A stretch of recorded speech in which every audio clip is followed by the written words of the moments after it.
Halo teman-teman semuanya, perkenalkan aku Abraham Gwen. Di sini aku akan coba menjelaskan soal nomor 2 dari SCL Fisika Dasar. Oke, gambar berikut menunjukkan balok bermassa M1 yang ini berada pada bidang miring yang kasar, kemudian terhubung dengan dua massa yang digantung yaitu M2 dan juga M3 dengan massa 2 kg dan 1 kg menggunakan tali ringan tak mulur yang dilewatkan pada katrol ringan dan licin. Artinya, massa dari katrol berikut juga dengan talinya itu dapat diabaikan. Kemudian diketahui bahwa cos theta itu sama dengan 3/5. Sedangkan koefisien gesek statik dan kinetik pada bidang miring adalah mu s sama dengan 0,5 dan juga mu k sama dengan 0,1. Untuk menjawab pertanyaan yang A, untuk gambarkan diagram gaya. Oke, kita akan mulai dari diagram gaya yang M1 terlebih dahulu. Jika kita gambarkan kurang lebih akan seperti ini karena dia berada di bidang miring. Nah, kemudian untuk mempermudah kita dapat menuliskan sumbu X dan Y itu ikut miring agar nanti mempermudah kita dalam menentukan free body diagramnya. Oke, untuk yang pertama tentunya ada gaya berat di sini. Gaya berat itu selalu menuju ke arah pusat bumi sehingga M1 dikalikan G. Di sini jangan lupa ada theta. Nah, untuk itu kita bisa proyeksikan nilai M1G ini terhadap sumbu Y dan juga sumbu X. Karena kalau kita misalkan ini sudut ini sebagai alfa, maka jika kita tulis di sini maka alfa itu ada di sebelah sini, sedangkan theta ada di sebelah sini. Oleh karena itu kita bisa tulis ini sebagai M1G cos theta, yang satu lagi adalah M1G sin theta. Kemudian ada apa lagi? Ada gaya normal. Gaya normal itu selalu tegak lurus dengan bidang dan nilainya itu sama dengan nilai gaya beratnya. Terus ada apa lagi? Ada gaya tegang tali. Kita sebut saja T1. Oke, kita lanjut ke balok yang kedua. Nih, balok yang kedua itu dia digantung di katrol. Kurang lebih seperti ini. Ada gaya apa aja? Yang pertama tentu ada gaya berat M2 dikalikan G. Berikutnya karena dia masih satu tali dengan katrol, maka di sini ada T1. Dan karena dia dihubungkan dengan M3 namun berbeda tali, maka di sini ada gaya tegang tali yang kedua. Oke, kalau kita bisa perpanjang ini, di sini ada M3. Nah, untuk M3 sendiri ada gaya apa aja? Yang pertama ada gaya beratnya atau M3G. Dan tentunya di sini ada gaya tali juga, seolah-olah seperti tali tambang. Jadi dia saling tarik-menarik, T2. Oke, nomor A sudah terjawab seperti ini. Kita lanjutkan ke yang B. Nah, yang B ini tentukan besar massa M1 agar balok bermassa M1 tepat akan bergerak menuruni bidang miring. Nah, kata kuncinya itu adalah tepat akan bergerak menuruni.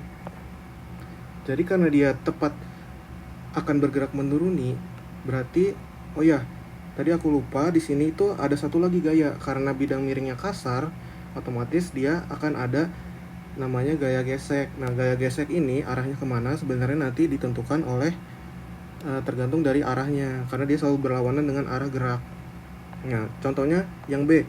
Yang B itu dikatakan dia menuruni bidang. Karena dia menuruni bidang, maka gaya F-nya itu akan ke atas. Nah, maka gini, kita bisa tulis persamaannya itu menjadi M1G sin theta dikurangi Fs. Kenapa kita pakai gaya gesek statik? Karena dia itu dikatakan tepat akan bergerak. Jadi yang menahan si benda itu sebelum bergerak itu adalah gaya gesek statis. Sedangkan ketika nanti dia bergerak, maka yang dihitung adalah gaya gesek kinetiknya. Oke, ini kita bisa lanjutkan dengan M2G plus M3G.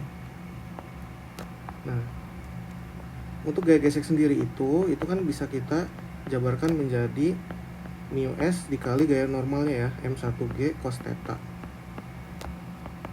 Dan ini kita bisa keluarkan M2 plus M3G.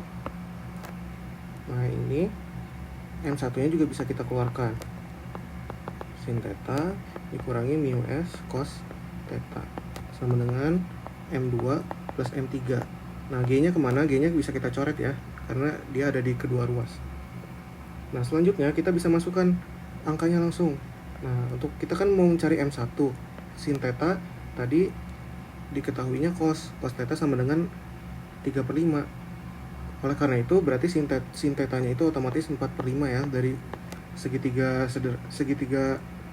ini, dari segitiga trigonometri. Nah, kemudian mu s nya kita bisa masukkan 0,5 dikali cos tetanya 3/5 sama dengan M2 plus M3 itu 2 ditambah 1 sama dengan 3. Ini kita bisa hitung aja, 3 dibagi 0,5 hasilnya itu 6 kg. Artinya ketika dia akan tepat bergerak yaitu setelah dia melebihi 6 kg. Contohnya misalkan kita tambah bebannya 1 kg, maka dia akan bergerak ke bawah karena gaya geseknya udah nggak kuat lagi.